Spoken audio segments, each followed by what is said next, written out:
याच्यामध्ये विस्तारित उत्तर त्यांनी दिलेलं आहे, परंतु MMR रिजनचं जे अतुल भातखळकर सांगतायत, ठाण्यामध्ये तर एनरोल जे हॉस्पिटल आहेत, म्हणजे आम्ही कॅम्प घेऊन आयुष्यमान कार्ड दिली लोकांना. आता आम्ही कॅम्प बंद केले. कारण का की ते कार्ड घेऊन गेले तर त्यांना हॉस्पिटलमध्ये काही इश्यू मिळतच नाही.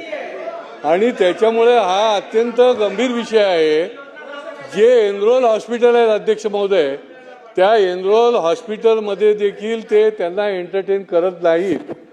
आणि त्याच्यामुळे अशा हॉस्पिटलवर तुम्ही कारवाई करणार का? आणि जी चॅरिटी हॉस्पिटल आहेत, तुम्ही दरपत्रकाचं जे विचारलं जातंय, तर MMR रिजनमध्ये तुम्हाला दरपत्रक बदलल्याशिवाय हे हॉस्पिटल एंटरटेनच करणार नाहीत.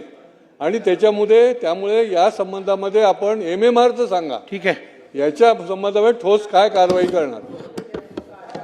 अध्यक्ष महोदय, ज्या हॉस्पिटल्समध्ये ह्या आपल्या आयुष्यमान भारत योजनेचा लाभ दिला जात नाही, अशा 24 हॉस्पिटलची नोंदणी आपण रद्द केलेली आहे आणि 75 हॉस्पिटल आपण डीएम्पॅनल्ड केलेले आहेत.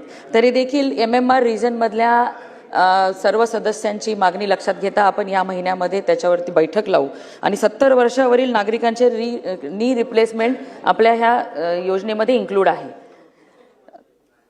आणि लवकरात लवकर ही बैठक 1 महिन्यामध्ये आपण लावू आणि या सगळ्या मल्टीस्पेशालिटी हॉस्पिटल्सनी ह्या योजनेचा लाभ घ्यावा यासाठी आपण बैठक लावू. अध्यक्ष मंत्री महोदया, नेमकी अडचण काय? MMR रिजन आणि मुंबईमधल्या हे चांगले हॉस्पिटल्स आहेत, त्यांना एम्पॅनल करण्यामध्ये अडचण काय आहे? म्हणजे शासनाकडनं काय अडचण आहे की हे हॉस्पिटल्सची इच्छा नाही एम्पॅनल व्हायची? काय अडचण काय? आपण कंपल्सरी करू शकत नाही अध्यक्ष महोदय अशा हॉस्पिटल्सला या योजनेमध्ये एम्पॅनल्ड होण्यासाठी, आणि त्यांना सुद्धा आपण सकारात्मक चर्चा करत आहोत.